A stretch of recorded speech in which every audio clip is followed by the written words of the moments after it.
Mateus 16. Jesus começa alertando seus discípulos a respeito do fermento dos fariseus.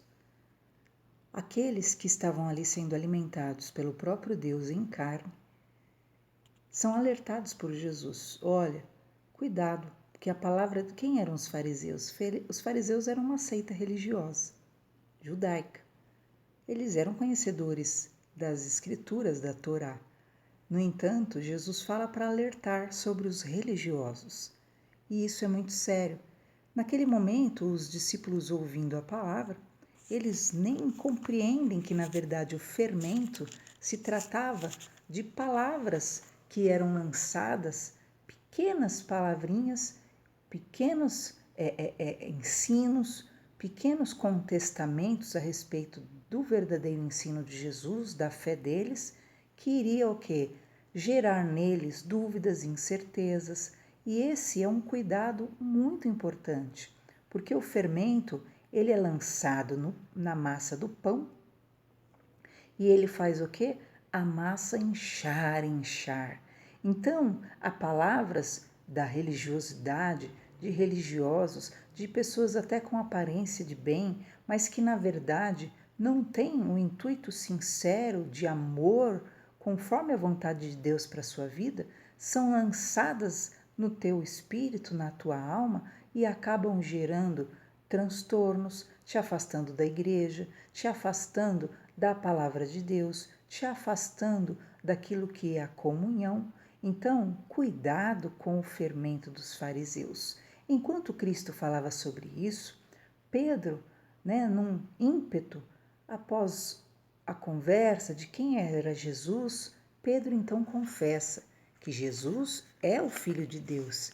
Queridos, nós sabemos que essa confissão é a confissão para a salvação. Todo que crer que Jesus é o Filho de Deus e confessar, esse será salvo. E realmente Pedro faz a confissão sábia e para a salvação. Até Jesus fala, quem te revelou foi o Pai. Só que perceba, embora em um momento Pedro estava na fé, em outro segundo, quando Jesus começa a expressar a necessidade de morrer pelos pecadores, de sofrer, diz a palavra de Deus que Pedro começa a contestar Jesus, né? E começa, não, o Senhor não precisa morrer, não. E naquele momento, o fermento estava na boca do próprio Pedro, que embora tinha confessado a fé, em poucos segundos depois também estava sendo o quê? Levado. O que é o fermento? Por sentimentos que não são de acordo com a vontade de Deus. O fermento pode ser o orgulho, o fermento pode ser aquilo que é a prepotência, e ali o coração de Pedro, ensoberbecido, acabou querendo fermentar o coração de Jesus, dizendo, não, o Senhor não vai morrer, não, o Senhor não pode, querendo e sem perceber, contestando uma vontade de Deus. Cristo prontamente olha para Pedro e o chama de Satanás. Pois é, Jesus fala para ele, Satanás, quem serves de escândalo, por que não compreendes as coisas que são de Deus? Queridos, isso é muito forte. Como que alguém que acabou de confessar a fé, repentinamente, pode se tornar um demônio? Pois é. Quem foi Satanás? Satanás foi um espírito rebelde.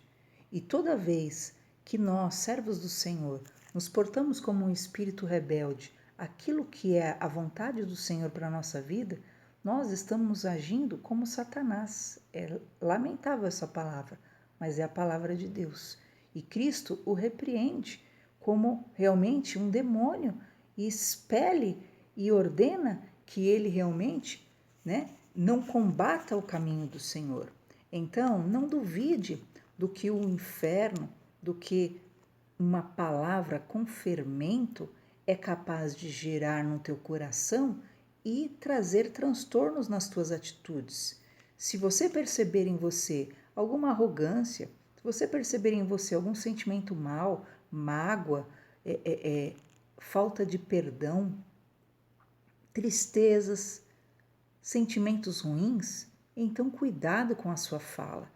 Peneire realmente a sua fala. Por quê? Porque você pode estar ali fermentando, gerando contendas, às vezes pessoas por ciúmes, às vezes pessoas criam discórdias por inveja, só que elas são incapazes de perceber que elas podem estar sendo um instrumento de Satanás, mas ao contrário, elas lançam um fermento para gerar um grande tumulto, um rebuliço.